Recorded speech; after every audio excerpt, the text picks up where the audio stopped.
దేవునిచే అత్యంత ప్రియముగా ప్రేమించబడుచున్న మన సంఘంలో ఉన్న వారికి అందరికీ నేను క్రీస్తు నామములో నేను శుభములు తెలియజేసుకుంటూ ఉన్నాను. ఈ ఆదివారపు గ్రంథ ధ్యానాలు ఇప్పుడు మనము మొదలు పెట్టుకుందాము. ఎప్పటి మాదిరిగా మరి కీర్తనలు 45వ భాగము మనము ధ్యానించవలసిగా ఉంది. కానీ సంఘంలో ఉన్న ప్రతి కుటుంబంలో కూడా జరుగుతున్న ఈ యొక్క అలలు తరంగములు అన్న విషయాలు మన యొక్క హృదయంను ఎంతో కలవరపెట్టాయి.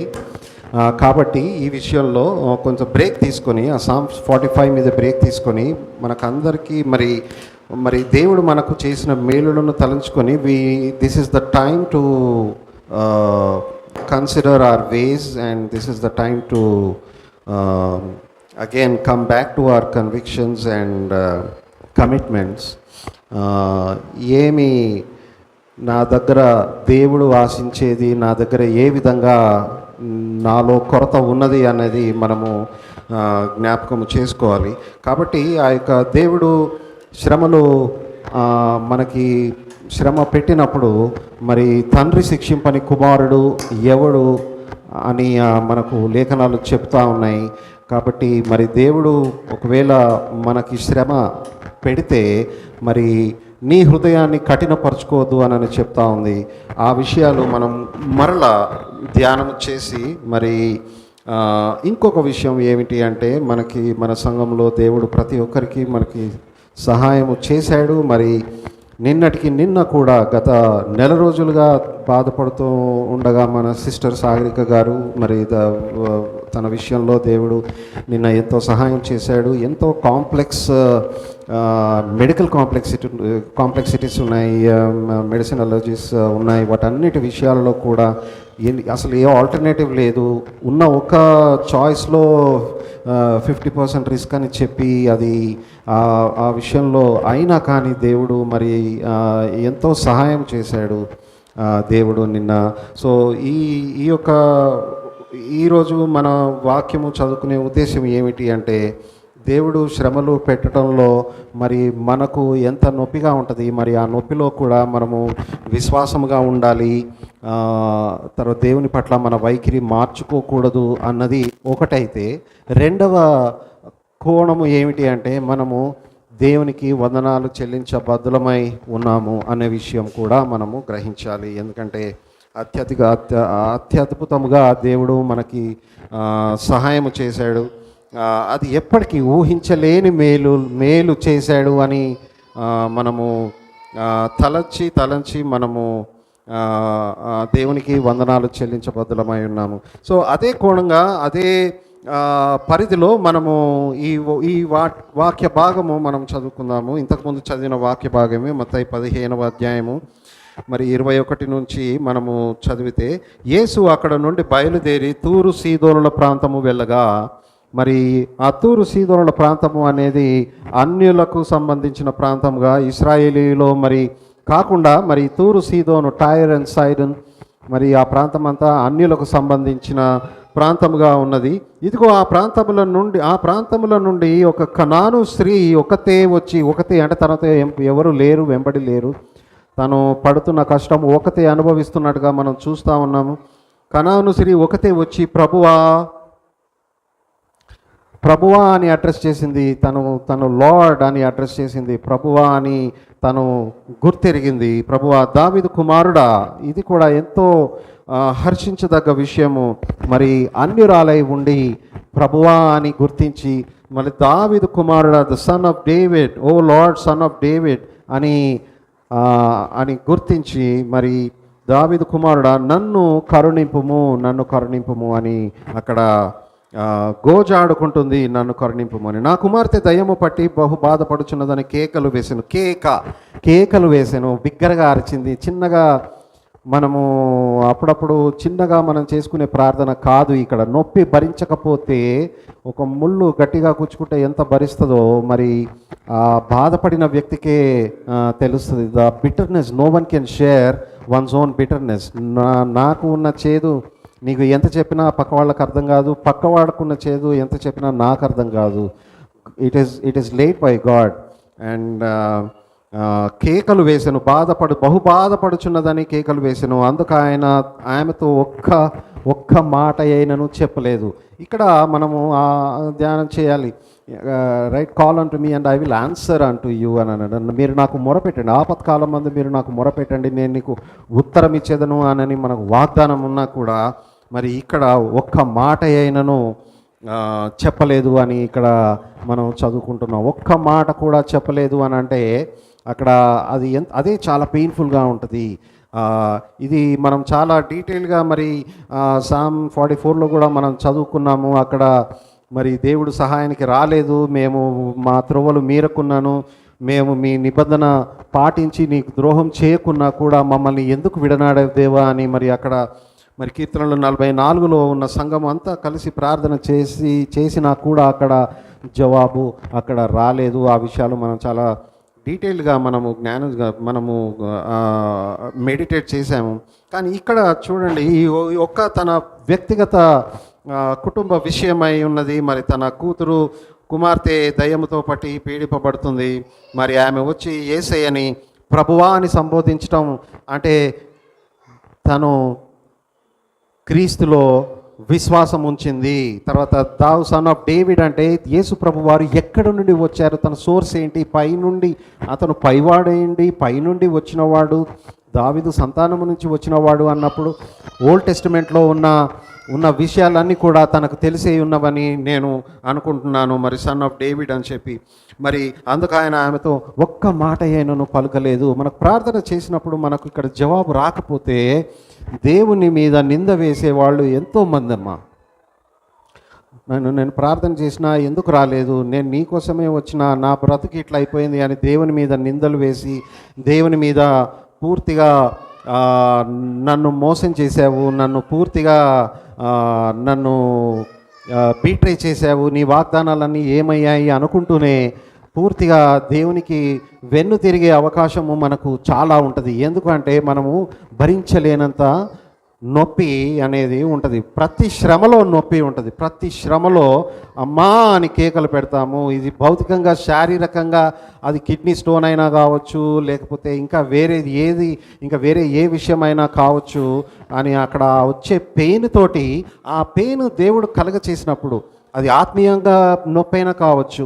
ఈరోజు నీకు ఒక్కగానున్న ఒక్క కుమారుణ్ణి నాకు అర్పించు అని అబ్రహాముతో అన్నప్పుడు అది శారీరకంగా పెయిన్ కాకపోయినా పూర్తిగా ఆత్మీయంగా సైకలాజికల్గా ఎంతో పెయిన్ ఉంటుంది. అది శారీరకంగా గుచ్చుకున్న దానికంటే అది ఇంకా ఎన్నో రెట్లు ఎక్కువ ఆ పెయిన్.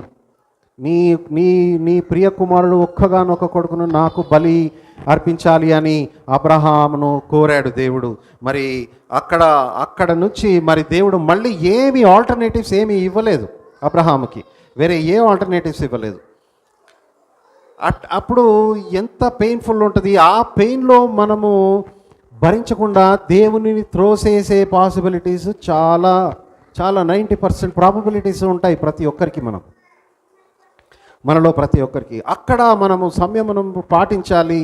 దేవుడు ఏ ఉద్దేశం చేత ఇచ్చి ఉన్నాడో, ఒకవేళ నా ప్రవర్తనలో ఏమైనా కొదువగా ఉందా, నేను కరెక్షన్ ఏమైనా చేసుకోవాలా అనేది మొదటి విషయము మనం ఆలోచించవలసింది. సెకండ్, ఒకవేళ నాలో ఏమి నాకు కనబడకపోయినా దేవుని నేను అడగాలి మనకు చూపించమని. లేదు అని అంటే మరి ఒక for the development of graces, for the refinement, for pruning and for correction. Pruning అంటే మనం చదువుకున్నాం కదా, యోహాను 15లో మీరు బహుగా ఫలించవలనని దాన్ని ఇంకా మరి కరెక్ట్ చేసి మళ్ళా మంచిగా ఉన్న దానితో అంటు చేస్తాడు. మరి అది ఇంకా బహుగా ఫలించాలన్న ఉద్దేశము అక్కడ దేవుని ఉద్దేశమై ఉన్నది. కాబట్టి మనలో ఎవరైనాను శ్రమలో గుండా వెళితే వారి కోసం మనం ప్రార్థన చేసి వారితోటే ఉండి మనం ప్రార్థన చేసి ఉండాలి. తర్వాత వారి యొక్క వ్యక్తిగత పాపముల గురించి మనము ఎవరము కూడా మాట్లాడకూడదు. మనకు అర్హత లేదు. వ్యక్తిగత పాపంలో బట్టే ఈ శ్రమలు వస్తాయి అనేది ఒకటే విషయం కాదు. వ్యక్తిగత పాపములను బట్టి ఇవ్వచ్చు. లేదు అనంటే దేవుడు ఇంకా నిన్ను కృపలో ఇంకా ఎదగటానికి బలపరచడానికి కూడా చేయొచ్చు. యోబు విషయంలో దేవుడే సర్టిఫై చేసి నా సేవకుడు నీతిమంతుడుగా ఎలా జీవిస్తున్నాడో చూడు అని సాతానుతోటి ఛాలెంజ్ చేసి మరీ శ్రమలు అనుగ్రహించాడు యోబుకి. తర్వాత అట్లాగే జేమ్స్ చాప్టర్లో యాకోబు 5వ అధ్యాయంలో చదువుతారా? యాకోబు 5:16.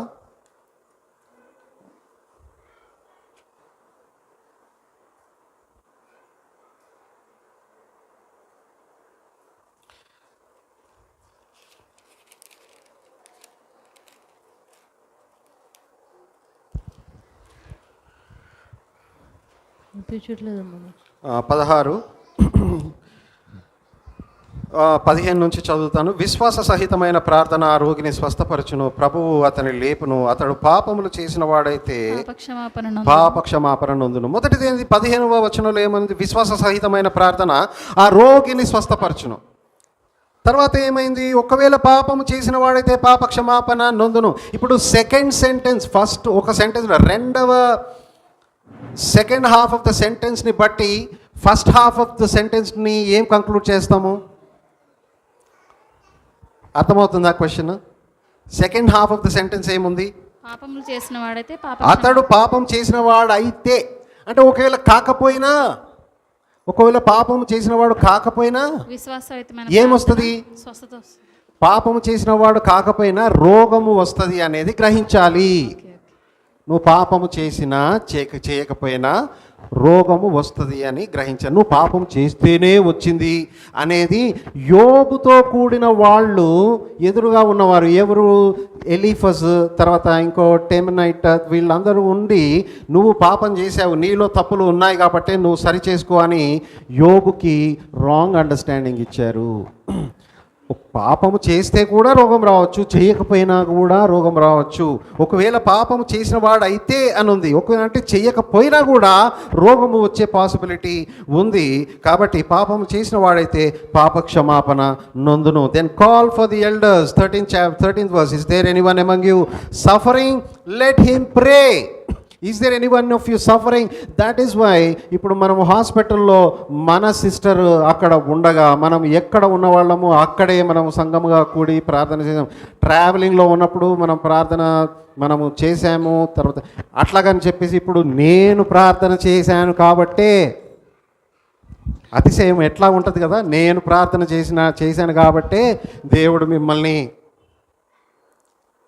ఆశీర్వదించాడు, స్వస్థపరిచాడు. నేను ఎప్పుడు కూడా అనొద్దండి. నేను ప్రార్థన చేశాను కాబట్టి దేవుడు మన మీద భారం పెట్టాడు, మనం ప్రార్థన చేశాము. దేవుడు తన సమయంలో లేవనెత్తు. ఇక్కడ ఈ సమయంలో ఆయన ఒక్క మాట కూడా పలుకలేదు. ఒక్క మాట అయినను ఆమెతో ఒక్క మాట అయినను చెప్పలేదు. నీకు సిరీస్ ఆఫ్ క్వశ్చన్స్ అడుగుతున్నారు, నువ్వు ఒక మాట కూడా చెప్పకపోతే అది ఏమనుకుంటారు అందరూ? నిన్ను సిరీస్ ఆఫ్ క్వశ్చన్స్ అడుగుతున్నారు, ఒక మాటకు కూడా నువ్వు రెస్పాండ్ ఇవ్వకపోతే అక్కడ నీ గురించి 10 మంది ఏమనుకుంటారు?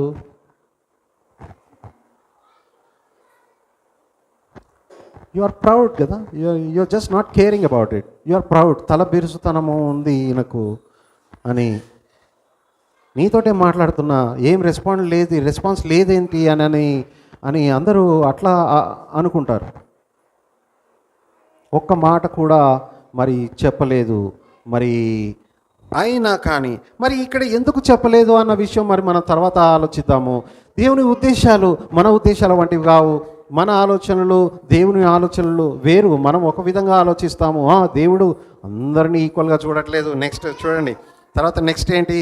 నెక్స్ట్ అప్పుడు ఆయన శిష్యులు వచ్చి ఈమె మన వెంబడి వచ్చి కేకలు వేయించున్నది కనుక ఈమెను పంపివేయండి అని వేడుకొనగా. ఇదంతా చూస్తే నాకు నిన్న సెక్యూరిటీ గార్డ్స్ గుర్తొస్తున్నారు. వెళ్ళిపోండి అని ఎలగొట్టారు. మనమేమో సిస్టర్ని చూద్దామని లోపలికి వెళ్తూ ఉంటే అందరు వెళ్ళిపోండి అని. సేమ్ ఇదే విషయము మరి ఎక్కడ జరిగింది తెలుసా? ఇంకా ఓల్డ్ టెస్టిమెంట్లో ఆ స్త్రీ ఆ ప్రవక్త దగ్గరికి వస్తే ఆ ప్రవక్త యొక్క సేవకుడు వెళ్ళిపో అన్నాడు. గుర్తుదా? గెహజీ. మరి ఆ విధం ఇక్కడైతే కుమార్తె దయ్యము పట్టి ఉంది, అక్కడైతే కుమార్తెను పోగొట్టుకుంది, చనిపోయాడు. నేను అడిగాను నిన్ను నా కుమారుడిని ఇవ్వమని అని. ఏలియా దగ్గరికి ఆ స్త్రీ విధవరాలు ఏ విధంగా వచ్చిందంటే ఒక మాటతో ఏమంటది, ఇట్ ఈస్ వెల్ విత్, కుమారుడిని పోగొట్టుకున్నా కూడా నాకు అంతా పదిలముగానే ఉంది, భద్రంగా ఉన్నాను అన్న సెక్యూరిటీ. ఈ సెక్యూరిటీ ఎవరిస్తారండి అసలు? ఈ సెక్యూరిటీ ఇంతటి కష్టంలో కుమారుడిని పోగొట్టుకున్న, చనిపోయిన తర్వాత ఇంకా ఎంత లాస్లో ఉంటామంటే అంత లాస్ ఇంకా మనకి ఎవరు కూడా ఏమి చేయలేరు. కుమారుడిని పోగొట్టుకొని it is well with my soul అనేది కేవలం దేవుని, it is well with my soul అని ఎందుకన్నది? అక్కడ ఖచ్చితంగా దేవుడు నాకు ఇచ్చింది, ఒకవేళ నేను పోగొట్టుకుంటే దేవుడు ఖచ్చితంగా మళ్ళీ నాకు తిరిగి ఇస్తాడు అనే విశ్వాసము ఈ ప్రవక్త దగ్గరికి వచ్చి, నేను persistence. Do you see the character of persistence? ఇక్కడ పర్సిస్టెన్స్ అంటే ఏంటి? పర్సిస్టెన్స్ అంటే ఏంటి? పర్సివరెన్స్ అంటే ఏంటి? యాక్టివ్గా పట్టుదల, ఇంకా కంటిన్యూ అవ్వటం. అట్లా ఎన్ని అడ్డంకులు వచ్చినా, ఎన్ని ఇబ్బందులు వచ్చినా విడవకుండా కంటిన్యూ అవ్వటం. అయితే గెహజీ వచ్చేసి వెళ్ళిపో అని అన్నాడు. ఇక్కడ కూడా శిష్యులు మరి ఆమె కేకలు వేస్తున్నది కాబట్టి ఇక్కడ వెళ్ళిపోండి అని ఇక్కడ శిష్యులు చెప్తా ఉన్నారు. మరి ఇంకా ఆయన ఇశ్రాయేలీయులు ఇంటి అయితే ఈమెను పంపివేయమని ఆయనను వేడుకొనగా, అంటే యేసుక్రీస్తును వేడుకుంటున్నారు, పంపేయండి అని. కానీ ఎవరైనా యోహాను 6లో ఏమనుంది? Him that cometh unto me I will in no way reject him. Him that cometh unto me, I will in no way. నా దగ్గరికి ఎవరైతే వస్తారో నేను ఎంత మాత్రము నేను నిరాకరించను అని అన్నాడు. ఇక్కడ నిరాకరించిన అన్న దేవుడు మరి ఎందుకు మాట్లాడట్లేదు? మాట్లాడాలి కదా. నేను చేస్తానమ్మా, అడగంగానే నేను చేస్తానమ్మా అని వెంటనే దేవుడు ఏం రెస్పాండ్ అవ్వట్లేదు. What does that mean? తనని టెస్ట్ పెడతా ఉన్నాడు. టెస్ట్ పెట్టినప్పుడు గట్టిగా గిచ్చినట్టు అవుతుంది ఖచ్చితంగా. ఎంత చెప్పినా అక్కడ యేసుప్రభు వారు రెస్పాండ్ అవ్వనప్పుడు, దోణిలో అలలు వచ్చినప్పుడు, శిష్యులు దోణిలో పడుకున్నప్పుడు, యేసుప్రభు వారు పడుకున్నప్పుడు కూడా మేము నశించిపోవడానికి ఇష్టముగా ఉందా? మేము నశించిపోవడానికి ఇష్టమా? మేమంటే నీకు పట్టి లేదా? యూ డోంట్ కేర్ అస్ అంటే యు ఆర్ కేర్లెస్. నేను నిన్ను విడువను ఎడబాయను అని వాగ్దానం ఇచ్చావు, ఇప్పుడు మేము ప్రార్థన చేసినా కూడా ఏం పట్టి లేనట్టుగా అట్లాగే పడుకుంటున్నావు ఏంటి అని శిష్యులు మరి హేళన చేసి మాట్లాడారు. అటువంటి హేళన ఇక్కడ లేదు. మరి శిష్యులు అక్కడ హేళన చేస్తే యేసు ప్రభు వారు ఏమని అక్కడ గద్దించారా లేదా? అక్కడ గద్దించి అల్ప విశ్వాసులారా అని గద్దించారు. That is a correction for us to take. ఇక్కడ చూడండి, ఇక్కడ మరి ఆయన ఈమెను పంపివేయమని ఆయనను వేడుకొన, శిష్యులందరూ యేసుప్రభువుని వేడుకొనగా ఆయన ఇశ్రాయేలు ఇంటి వారై నశించిన గొర్రెల యొద్దకే గాని మరి ఎవరి యొద్దకు నేను పంపబడలేదు. ఇప్పుడు రెస్పాండ్ అయ్యాడు. అప్పుడు ఎందుకు రెస్పాండ్ అవ్వలేదు? ఇప్పుడు కూడా రెస్పాన్స్ వచ్చింది. ఈ రెస్పాన్స్లో పాజిటివ్ రెస్పాన్స్ ఉందా? ఇప్పుడు రెస్పాండ్ అయ్యాడు. ఈ రెస్పాన్స్లో ఏంటంటే, నేను నశించిపోయిన ఇశ్రాయేలు గొర్రెల కోసమే, ఈ నశించిన గొర్రెల వద్దకే నేను అంటే నువ్వు గొర్రెవు కాదు అని చెప్తా ఉన్నాడు. నువ్వు గొర్రెవు కాదు అంటే నువ్వు ఎవరివి?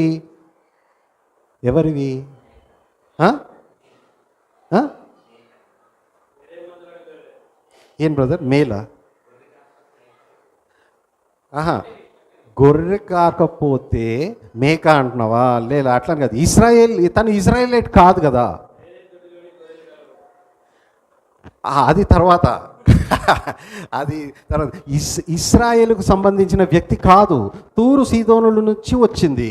కాబట్టి ఆమె దేనితో పోల్చబడ్డది? ఆమె ఇక్కడ దేనితో పోల్చబడ్డది? అక్కడ ఇశ్రాయేలీలు అందరూ గొర్రెలతో పోల్చబడితే మరి ఇక్కడ దేనితో పోల్చబడ్డది? ఆమె పిల్లల రొట్టెను తీసుకొని దేనితో పోల్చాడండి దేవుడు? సహాయం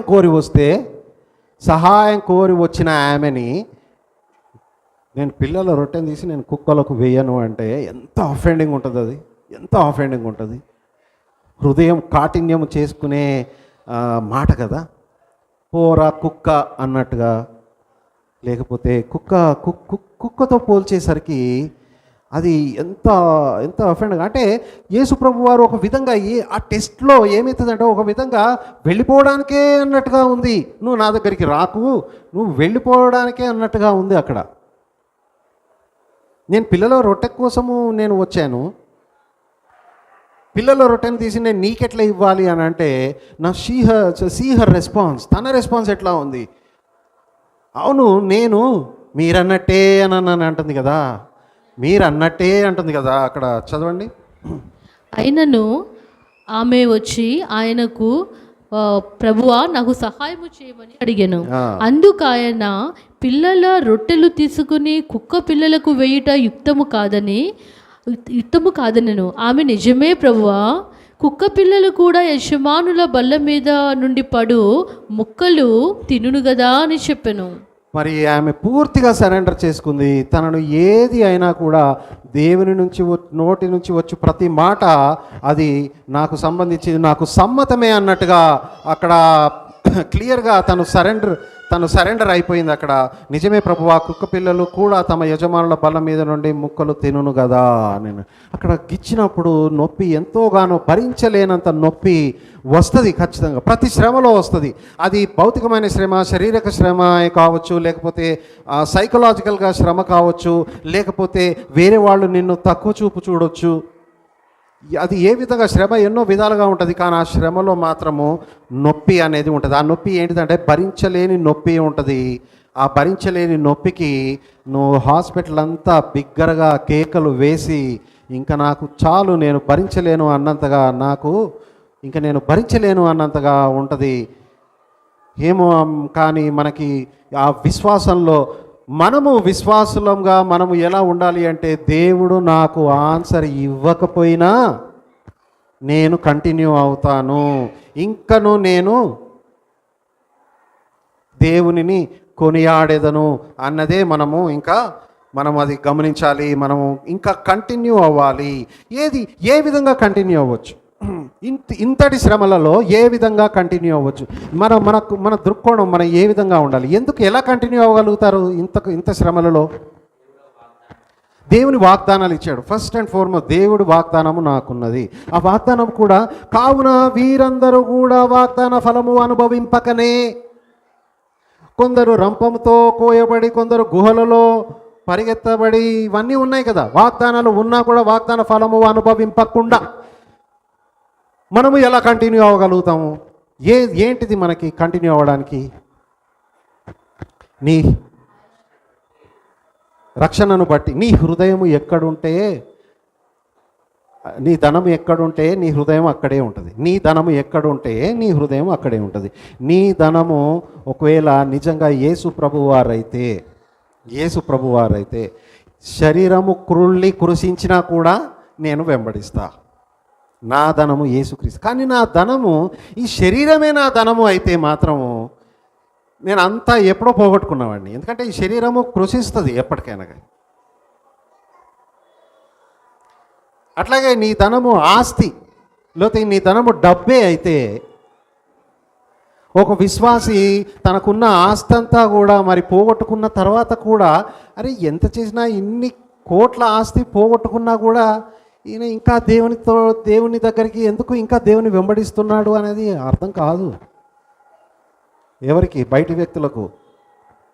అది దేవుడు అనుగ్రహిస్తేనే మనకు అటువంటి it is well with my soul అని అది మనము అనగలుగుతాము. అఫ్కోర్స్ ఒడుదుడుగులు ఉంటాయి, మనం ఏడుస్తాము, దేవుడు నన్ను ఎందుకు ఇలా బాధ పెడుతున్నాడు, నేను భరించలేకుండా, ఇవన్నీ ఉంటాయి. అబ్రహాము కూడా ఇవన్నీ దేవుడు ఎందుకు కోరుకున్నాడు అనేది తన మనసులో ఉండొచ్చు, కానీ వై అనేది మాత్రం దేవుని క్వశ్చన్ చేయలేదు. నువ్వు ఎందుకు అడిగావు అనేది క్వశ్చన్ అబ్రహాము చేయలేదు. అట్లాగే ఇదే హెబ్రీయులకు రాసిన పత్రిక 10వ అధ్యాయంలో మరి 12వ అధ్యాయంలో తండ్రి శిక్షింపని కుమారుడు ఎవరైనా ఉంటారా? తండ్రి శిక్షింపని కుమారుడు ఎవరు? కానీ ఒకవేళ అదే తండ్రి శిక్షిస్తే కనుక మరి వాటి యొక్క రిజల్ట్ ఏమై ఉంటుంది? వాటి యొక్క రిజల్ట్ ఏమని చెప్తుంది వాక్యము? హెబ్రీయులకు రాసిన పత్రిక 12వ అధ్యాయము మరి 7వ వచనం నుంచి, శిక్షా ఫలము పొందుటకై మీరు సహించుచున్నారు, దేవుడు కుమారులనుగా మిమ్మల్ని చూచుచున్నాడు.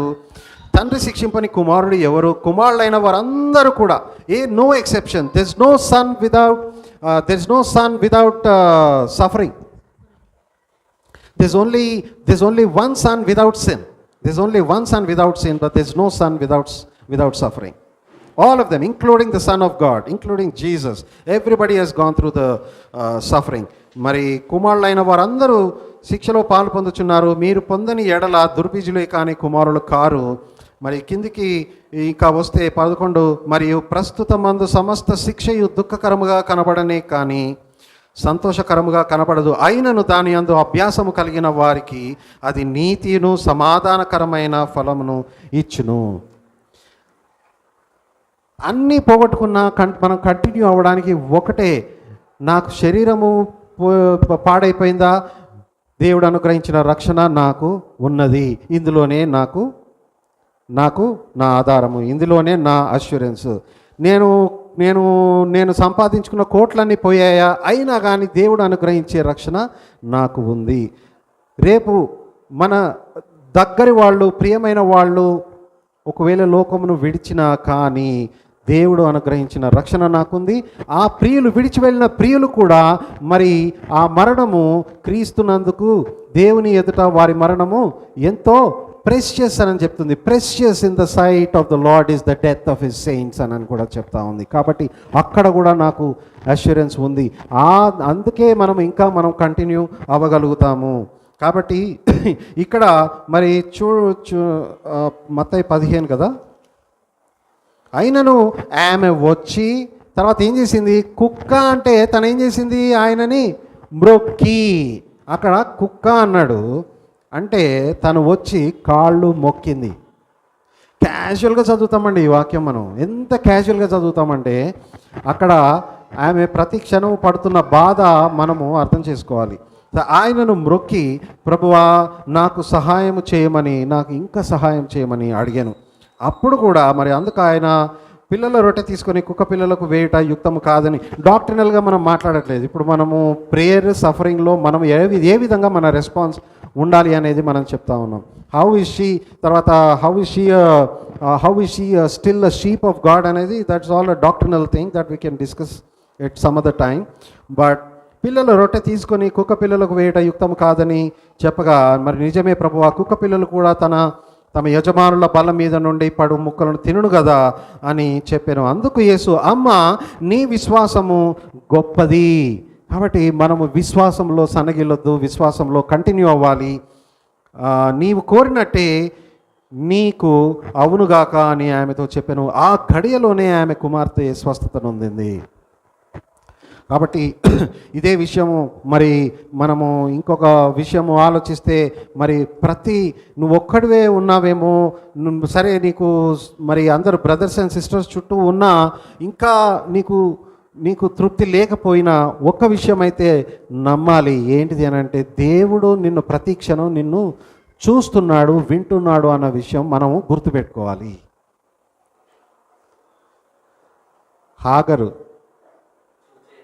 చూచే దేవుడు నాతో మాట్లాడాడు, నన్ను చూచుచున్న దేవుడు అని హాగరు తను సాక్ష్యం ఇచ్చింది. అక్కడ చూడండి, ముగ్గురు, అబ్రహాము ఉన్నాడు, షేరా ఉంది, హాగరు ఉంది. ఈ 3 క్యారెక్టర్స్ ఉంది: అబ్రహాము, సారాయి, హాగరు. శ్రమ ఎవరికి ఉంది?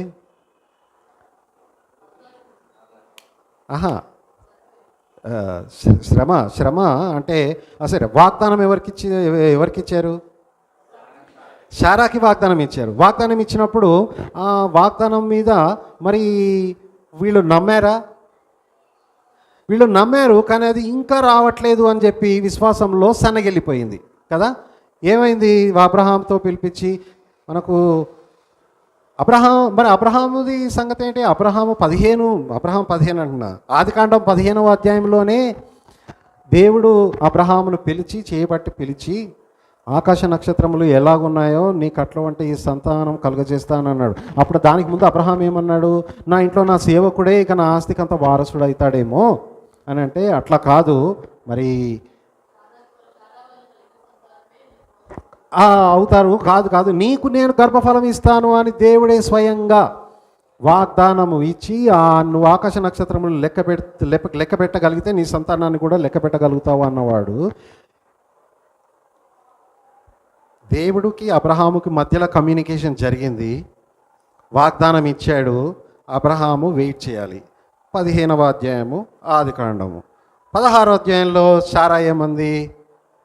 ఎంతకాలం వెయిట్ చేస్తావు, ఎంతకాలం వెయిట్ చేస్తావు, అది అయ్యేటట్లు లేదు, వాగ్దానము అయ్యేటట్లు లేదు, నాకైతే కంటికి కనపడట్లేదు, ఏ సూచనలు లేదు, నాకు 100 ఏళ్ళు వచ్చాయి, లేకపోతే 70 ఏళ్లలో ఉన్నా, ప్రెగ్నెన్సీ ఇంపాసిబుల్. దేవుడు వాగ్దానం చేశాడు. అసలు వాగ్దానం చేశాడు అని శారాయికి ఆ ప్రాంతంలో ఆ సమయంలో తెలుసా? నువ్వు వెళ్ళి హాగరుతో కలువు అని చెప్పినప్పుడు అబ్రహాం ఏం చేశాడు? అబ్రహాం ఏం చేయడు? ఆదికాండం 16వ అధ్యాయం తీయండి. నీవు వెళ్ళి సారాతో కలువు అన్నప్పుడు అబ్రహాం ఏం చేయాలి, అక్కడ ఏం చేశాడు? What is the expectation and what the actual thing has happened? Genesis 16. 3వ వచనము. కాబట్టి అబ్రహాము కానాను దేశములో 10 ఏండ్లు కాపురం ఉన్న తరువాత అబ్రహాము భార్య అయిన శారాయి తన దాసి అయిన హాగారును ఐగుప్తీయురాలిని తీసుకొని తన పెనిమిటి అయిన అబ్రహామునకు భార్యగా ఉండినట్లు అతనికిచ్చెను. అతడు హాగారుతో పోయినప్పుడు అది గర్భవతి అయ్యెను. అది తాను గర్భవతిని అయితేనని తెలుసుకున్నప్పుడు దాని యజమానురాలు దాని దృష్టికి నీచమైనదయ్యెను. అప్పుడు శారాయి, నా ఉసురు నీకు తగులును, నేనే నా దాసిని నీ కౌగిటికిచ్చిన తరువాత తాను గర్భవతినైతినని తెలుసుకున్నప్పుడు నేను దాని దృష్టికి నీచమైన దానినైతినని నాకును నీకును యెహోవా న్యాయము తీర్చునుగా కానీ అబ్రహాముతో అనెను. చాలు సిస్టర్. అయితే 2వ వచనంలో చూడండి. కాగా శారాయి, ఇదిగో నేను పిల్లలు కనకుండా యెహోవా చేసి ఉన్నాడు, నీవు దయచేసి నా దాసితో పొమ్ము, ఒకవేళ ఆమె వలన నాకు సంతానము కలుగవచ్చునని అబ్రహాముతో చెప్పెను. అబ్రహాము శారాయి మాట వినెను. అబ్రహాము ఏం చేశాడు? అబ్రహాము సారాయి మాట వినెను. 15వ అధ్యాయంలోనే ఇక్కడ అబ్రహాముకు వాగ్దానం ఇచ్చాడు. వాగ్దానం తీసుకొని భార్య ఏది చెప్తే అక్కడ అది చేసేసాడు. భార్య ఏది చెబితే అక్కడ అది చేసేసాడు. అది దేవుని ప్రకారంగా ఉన్నదా లేదా అనేది ఆలోచించుకోవాలి. అంటే దీన్ని బట్టి మనకేమర్థమవుతుంది? భార్య చెప్పినా భర్త చెప్పినా అది దేవుని ప్రకారంగా ఉంటేనే అది చేయాలి. వింటున్నారా? భార్య చెప్పినా భర్త చెప్పినా అది దేవుని వాక్య ప్రకారంగా ఉంటేనే అది చేయాలి. ఏలియా విషయంలో మరి ఆ స్త్రీ ఏమైంది? తన భర్త ఏమన్నాడు? కుమార్తె పోగొట్టుకున్నది కదా. కుమార్తె పోగొట్టుకున్న ఆ స్త్రీ ఏమైంది? నేను ప్రవక్త దగ్గరికి వెళ్తానంటే తన భర్త ఏమన్నాడు? నువ్వు వెళ్ళకు, ఇది ఆదివారం కాదు కదా, ఇది వెళ్ళకు, ఆదివారం కాదు కదా, ఎందుకు వెళ్తావు అన్నాడు. అప్పుడు భర్త మాట విన్నదా ఆమె? అమ్ము, నేను ఇప్పుడు భర్తల మాట వినకండి అని ప్రసంగం చేయట్లేదు. భర్తల మాట వినండి, భార్య మాట వినండి. కానీ అది దేవునికి వ్యతిరేకంగా. భార్య భర్తల మధ్యలో ఒక వాక్యం తీసి చూపెట్టండి భర్తకి, ఇదిగో ఇట్లా చెయ్యి, వాక్యము ఇది నువ్వు ఇది అంటున్నావు, వాక్యం ఇది చెప్తుంది, వాక్యం చెప్పినట్టుగా చేద్దాం, చెప్పండి. అప్పుడు భర్తలైనా నోరు మూసుకొని అది పాటించాలి. భర్త కూడా భార్యకి, నువ్వు ఇది అంటున్నావు, వాక్యం ఇది అంటుంది, ఏం చేద్దాము, వాక్యం చెప్పినట్టుగా చేద్దాం అన్నప్పుడు భార్య కూడా నోరు మూసుకొని అది పాటిస్తే భార్య భర్తల మధ్యనే అప్పుడు దేవుడు ఉన్నాడు, దేవుని సహవాసము ఉన్నది అనేది మనకి కన్ఫర్మ్డ్ అష్యూరెన్స్ అనేది ఆ విధంగా ఉంటుంది. రైట్? కాబట్టి ఆ విషయం మరి ఇక్కడ అబ్రహాము ఏమి చెప్పలేదు సారాకి, అది ఇప్పుడే నాకు వాగ్దానం ఇచ్చాడు దేవుడు అని చెప్పొచ్చు కదా భార్యకి. బట్ కానీ చెప్పలేదు. ఎందుకు? ఎందుకంటే temptation is two high. Temptation is two high. అక్కడ హాగారు సారా ఎంత అందంగా ఉందో తర్వాత అంతగా అందంగా ఉన్నది అక్కడ అంతమందిలో ఒక హాగారే. అక్కడ మళ్ళా భార్యను ఎంతగా ప్రేమించాడంటే అబ్రహాము భార్యని ఎంతగా ప్రేమిస్తే ఆ సారాయి నా యజమానుడా అని అంటదు కదా. మొదటి పేతుల్లో ఏమనుంది? ఊరికే అంటారా అండి హస్బెండ్ని ఏమండి, లేకపోతే హస్బెండ్ని నా యజమానుడా అని, మై లార్డ్ అని హస్బెండ్ని పిలవాలి అంటే భార్య అంత ఈజీగా పిలవరు. ఇప్పుడు భర్త ఎంత ప్రేమిస్తే భార్య దగ్గర ఆ మాట సంపాదించుకోవాలి మనం. భర్త ఎంత ప్రేమిస్తే భార్య దగ్గర ఆ మాట మనం సంపాదించుకోవాలి. అది ఇక్కడ వాక్యంలో మై లార్డ్ ఉన్నది కదా, నువ్వు నన్ను ఎందుకు అనట్లేదు అని డిమాండ్ చేసి అంటే అది నీకంటే కమెడియన్ ఇంకోటి లేడు.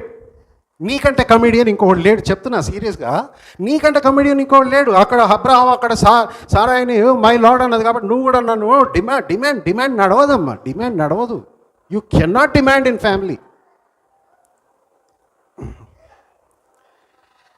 అయితే ఇంకొకటి వాగ్దానం ఇస్తాడు.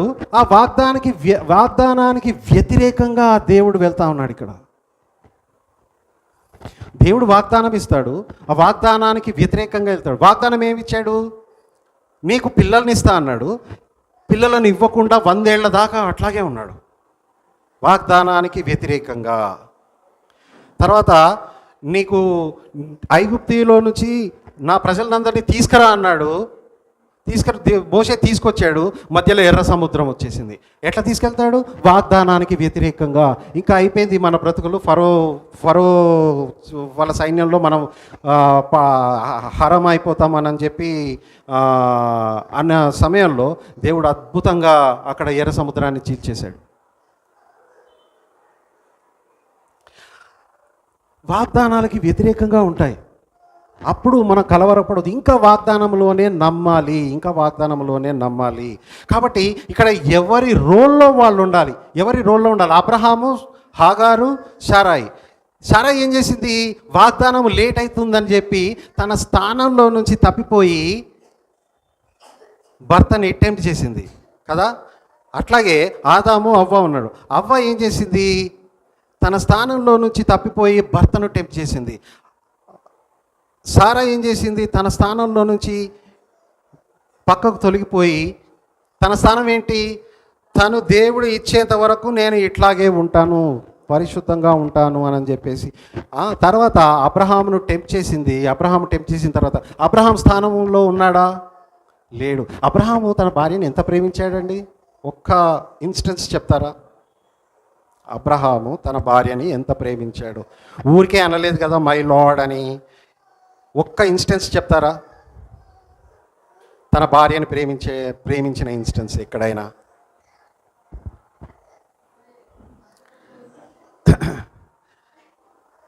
చెప్పండి.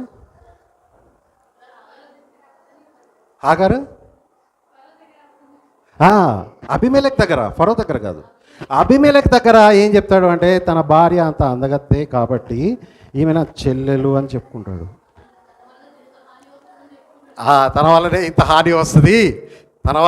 హాని వస్తుంది అని చెప్పుకుంటాడు అబ్రహాము.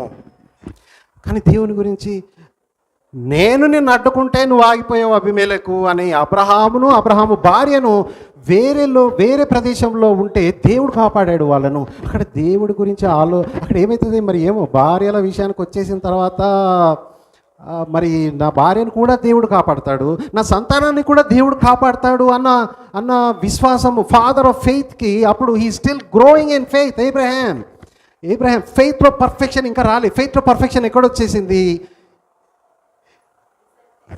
యేసు ప్రభువుకి సాదృశ్యంగా ఉన్న ఇస్సాకును బలిపీఠము మీద పెట్టి కత్తి ఎత్తినప్పుడు నౌ ఐ నో అని అన్నాడు. నవ్ ఐ నో అన్న దగ్గర యేసు దేవునికి తెలియదా? తెలుసు కదా. అక్కడ నవ్ ఐ నో అంటే ఏంటి? అక్కడ అబ్రహాముకు తెలవాలి అని. ఆదాము చెట్టు వెనకాల దాక్కుంటే ఆదామా ఎక్కడున్నావు అంటే దేవునికి తెలవకన్నాడా? ఆదాముకు తెలవాలి తను తప్పు చేశాడు అని. అబ్రహాముకు తెలవాలి తన విశ్వాసంలో పరిపక్వత వచ్చింది అని. నవ్ ఐ నో అనేది దేవుడు తను చెప్పే మాట.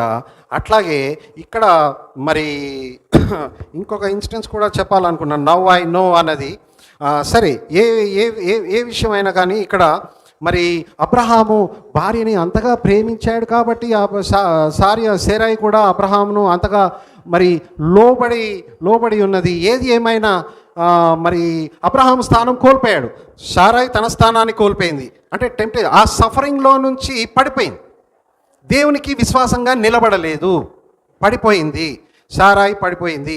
అట్లాగే అబ్రహాము కూడా దేవునికి విశ్వాసంగా నిలబడలేదు. ఇక్కడ ఈ still growing in faith. There will be a fluctuations, highs and lows in the travel in the journey of faith. అక్కడ మరి అబ్రహాము ఏం చేసి ఉండాల్సింది? సారాయితో నాకు దేవుడు వాగ్దానం ఇచ్చాడు. ప్రాబబ్లీ అప్పుడు సారాయికి ఇంకా తెలియదేమో, తెలిసినా తెలియకపోయినా భార్య భర్తలు మాత్రం ఈ కమ్యూనికేషన్ చేసుకోవాలి కదా. దేవుడు మనకు వాగ్దానం ఇచ్చాడు. ఆదాము అవ్వతోటి అనలేదు, అబ్రహాము సారాయితోటి ఇక్కడ ఏం చెప్పలేదు. అక్కడ సింపుల్గా ఏముందంటే అబ్రహాము తన భార్య మాట వినేను అని ఉంది. ఇద్దరు క్యారెక్టర్స్ అయిపోయినాయి. మరి హాగారు స్థానము ఏమైంది? భరించలేనంత నీచమైన దానిగా కనపడిందంట ఆ హాగారు. అంటే అవసరమైనప్పుడు హాగారుని వాడుకుంది సారాయి, అవసరమైనప్పుడు వాడుకుంది. గర్భవతి అయింది, పిల్లలు అయిందని తెలవగానే నీచంగా చూస్తుంది. ఎంత అవకాశవాది మరి అక్కడ నీచంగా చూడడం, అవసరానికి వాడుకొని. హాగారు వెళ్ళి అబ్రహాముకి రిపోర్ట్ చేస్తే అబ్రహాం ఏం చేశాడు? నీ దాసి అయిన హాగారు ఎవరి చేతిలో ఉంది? నీ చేతిలో ఉంది సారాయి, నువ్వు చూసుకో, అదేంటో నాకు తెలియదు అని.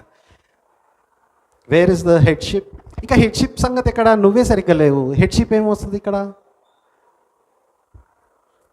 The temptations are too high and the situations are against the promise and people are going out of the place, out of the expected place into a wrong place.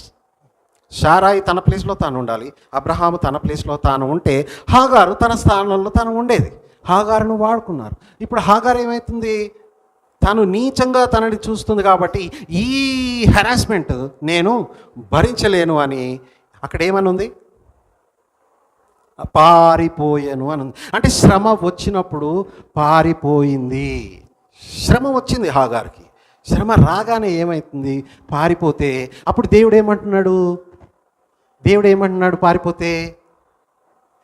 ఇంకొక ఇన్స్టెన్స్ చెప్పాలనుకున్నా కదా. ఆదాముని ఏమన్నాడు అంటే, ఒక్క నిమిషం brother, ఆదాముని ఏమన్నాడంటే నువ్వు ఎక్కడ దాక్కున్నావు అన్నాడు.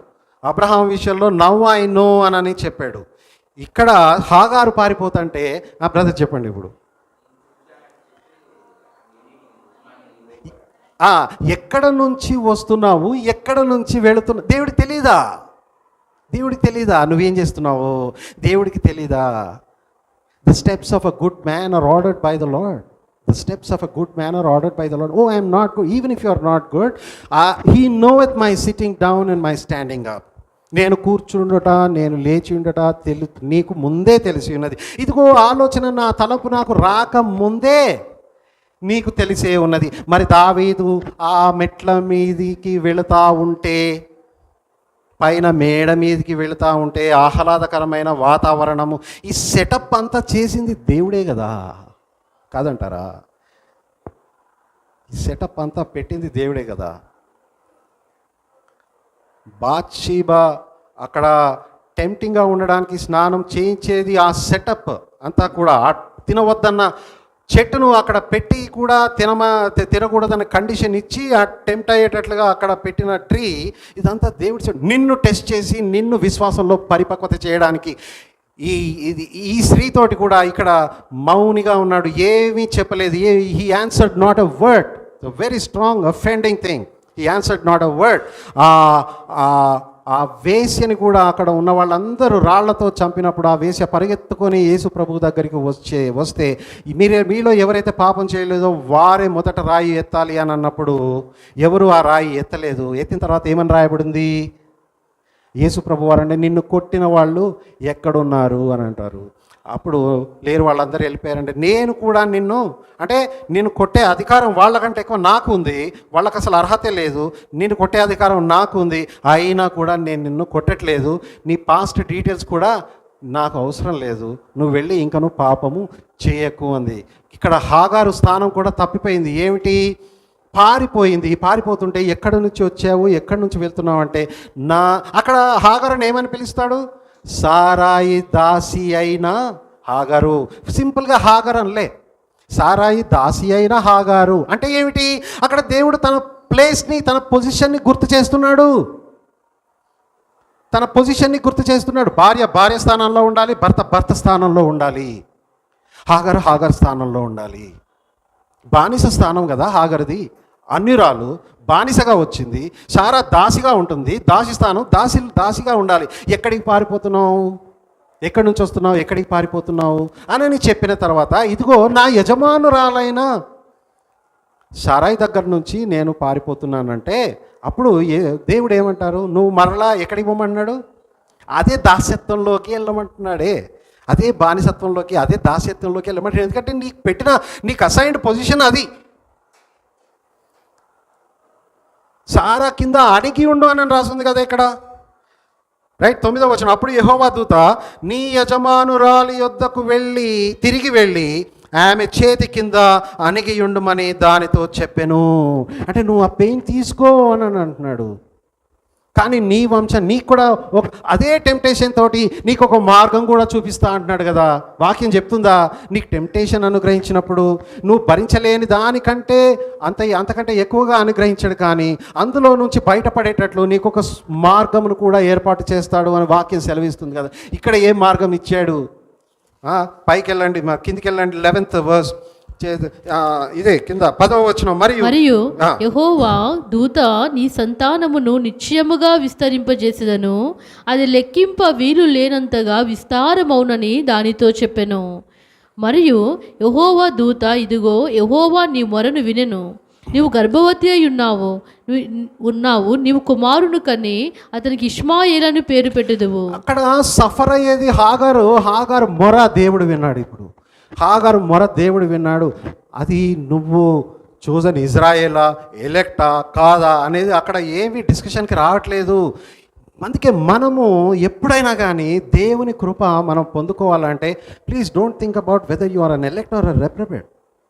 If you go like that, నేను ఎలెక్ట్ని అనుకొని నేను వెళ్తానంటే then you are completely that is not at all even doctrinally అది రాంగ్. అందుకే నేను మన స్టాచ్యుటరీ వార్నింగా లేకపోతే ఇది చెప్తా ఉంటా, don't decide, it is not your job to decide whether you are somebody else, whether he is an elect or reprobate. It is not your job, it is not our job, it is God's job. దేవునికే తెలుసు యూదా అనేవాడు son of బడి, నాశనపుత్రుడు అని కేవలం యేసు ప్రభువుకి తప్పితే ఎవ్వరికీ తెలియదు. మనం కంక్లూడ్ చేయకూడదు. ఇక్కడ హాగారు మొర దేవుడు విన్నాడు. హాగారు మొర దేవుడు విని, నీవు గర్భవతి అయి ఉన్నావు, నీవు కుమారుని కని అతనికి ఇష్మాయేలు అని పేరు పెట్టదు. ఆఫ్ కోర్స్ గలేషియన్స్ 4లో ఏమంటుంది? దాసి సంతానం కాకుండా వాగ్దాన పుత్రుడే అన్ని ప్రిజర్వ్ చేసుకుంటున్నాడు. That is referring to the salvation. But we are talking about suffering and expected ప్లేస్లో మనం ఎవరైతే ఉండాలో అనేది మనం ఇక్కడ చూస్తూ ఉన్నాము. మరి కింద ఏమంటాడు 13 వచనంలో, అది చూచుచున్న దేవుడవు నీవే అను పేరుతో తనతో మాట్లాడిన యెహోవాకు పెట్టను ఏలయనగా నన్ను చూచిన వాణి నేను ఇక్కడ చూచి తిని కదా అని అనుకునేను. సో ఈ విషయం చెప్పి నేను ముగించాలనుకుంటున్నాను. ఇక్కడ ఇంకా చాలా విషయాలు మనం మాట్లాడుకోవచ్చు, కానీ మన టాపిక్ ఇవాళ డిస్కషన్ అంతా డాక్టర్నల్ స్టడీ కాదండి, హెడ్ నాలెడ్జ్ కోసం కాదు. మన స్టడీ అంతా ఏంటిది అంటే, మనం కష్టంలో మనం మొరపెట్టినప్పుడు దేవుడు వింటాడు. దేవుడు విని రెస్పాన్స్ అవ్వకుండా కూడా ఉండొచ్చు. యేసు ప్రభువు ఆ స్త్రీకి ఒక మాట కూడా పలకలేదు. అది మనం తీసుకోవాలి, అలవాటు చేసుకోవాలి. మన హృదయాలను కఠినపరచుకోకూడదు. తండ్రి శిక్షింపని కుమారుడు ఎవరు? ఇదే క్రమంలో ఒకవేళ మన లైఫ్ కూడా ఒకవేళ పోయినా కూడా మనము దేవునికి వ్యతిరేకంగా దేవుని మీద చేదు కాకూడదు. అది 2వ విషయం. 3వ విషయం ఏంటిదేనంటే, దేవుడు మనకి ఊహించలేని మేలులు చేస్తున్నాడు. మనకి ఇంత కష్టంలో దేవుడు ఫైనల్గా ఎక్కడో ఒక స్టేజ్లో ప్రిసైజ్గా డాక్టర్లు శరీరం మీద ఆపరేట్ చేస్తూ ఉంటారేమో, at the same time God is operating on our hearts, psychologically, spiritually, and therefore you need to endure the chastening of God, endure the chastening of God, endure the hardship of Christ. మనము నిలదొక్కుకోవాలి, అంతము వరకు సహించిన వాడే అని నాకేంటి ఈ మోషే అయితే ఏమంటున్నాడు, తనకు రాజు, ఇశ్రాయేలుకు రాజు అయినా కూడా దేవుని ప్రజలతో కష్టపడాలని నిర్ణయించుకొని, రైట్, దూరంగా ఉన్న వాగ్దాన ఫలం కోసమే ఎదురు చూస్తూ వాళ్ళు ముందుకెళ్ళారు. అదే గోల్ మనకి ఉండాలి. సో మనము ఆరాధన చేసి తర్వాత దేవునికి వందనాలు చెల్లిస్తూ, ఇంకా మరి మనలో ఎవరైతే సఫర్ అవుతున్నారో వారు త్వరితగతిన, మరి ముఖ్యంగా సాగరిక సిస్టర్ కోసం త్వరితగతిన తన స్పీడీ రికవరీ అవ్వాలని, తర్వాత తన కుటుంబ సభ్యులందరికీ కూడా దేవుడు వారిని ఇంకా విశ్వాసంలో కొనసాగించాలని, ప్రకాష్ బ్రదర్నైనా లేకపోతే పిల్లల విషయంలో అయినా కూడా విశ్వాసంలో వారు ఇంతకు ముందు కంటే ఇంకా బహుగా ఫలించాలని, తర్వాత మన కుటుంబాలలో, మన సంఘంలో కూడా ఇంకా ఎవరైతే, అట్లాగే మంజుల సిస్టర్ కూడా మరి తను ఎంతో సఫరింగ్లో ఉన్నారు, అట్లా శ్రీలత సిస్టర్ కూడా ఎంతో సఫరింగ్లో ఉన్నారు. మనం వీళ్ళందరి కోసం మనం ప్రార్థన ఇంతకుముందు చేసాము, కానీ ఇప్పుడు మన చేతులు పైకెత్తి బిగ్గరగా కేకలు వేసి మనము ప్రార్థన చేయాలి. నిన్న ప్రయాణంలో కూడా మనం అందరం ప్రార్థన చేసాము, దేవుడు మనకెంతో సహాయం చేశాడు. కాబట్టి ఇప్పుడు కూడా let us continue to pray and ask the help of the lord to సూత్. Ointment ఇచ్చేది దేవుడిచ్చే ఆయింట్మెంట్తో, వాక్యం అనే ఆయింట్మెంట్తో మనకు రాస్తే అప్పుడు ఖచ్చితంగా మనకి స్వస్థత ఖచ్చితంగా మనకు దొరుకుతుంది. మన హృదయాలకు స్వస్థత దేవుడే అనుగ్రహిస్తాడు. భౌతికంగా, శారీరకంగా కొన్ని రోజులు అయితే అది రికవర్ అవుతుందేమో, కానీ మరి ఆత్మీయంగా మాత్రము దేవుడే ఆ వాక్యముతో ఆయింట్మెంట్ మనకి రాసినప్పుడు ఖచ్చితంగా మనం కూడా స్వస్థత నొందుతాము. వాక్యమే ఈసారి మనకు బలమైన ఖడ్గము, వాక్యమే మనకు ఆధారము. ఇక్కడ వాక్యాన్ని బట్టి మనము ఎంకరేజ్ చేయబడి మనం ముందుకెళ్దాము. చిన్న ప్రార్థన చేసుకొని మనం ముగిద్దాం. కృపా సత్య సంపూర్ణుడు అయిన మా పరలోకపు తండ్రి, పరిశుద్ధత గల దేవ, మీ ఘనమైన నామమునకు వందనాలు చెల్లించుకుంటూ ఉన్నాం. తండ్రి ప్రభువా, మీరు ఇచ్చిన వాక్యము మాతో మాట్లాడిన విధానమును బట్టి తండ్రి వందనాలు. ప్రభువా, మాలో ఏమైనా తప్పుదములు ఉంటే ప్రభువా మమ్మల్ని మన్నించి తండ్రి ఇప్పుడు సంఘంలో ప్రతి ఒక్కరిని తండ్రి విశ్వాసంలో బలముగా ప్రభువా మీరే నిలబెట్టమని, ప్రభువా మమ్మల్ని ఏ దోషము లేకుండా మమ్మల్ని మీరు ప్రభువా తొట్టిల్లకుండా ప్రభువా మమ్మల్ని నిలవబెట్టగలిగేవారు కేవలం మీరు మాత్రమే అని నమ్ముచు యేసు ప్రభు ప్రశస్త నామంలో ఈ ప్రార్థన అడిగి వేడుకుంటూ ఉన్నాం తండ్రి. ఆమేన్.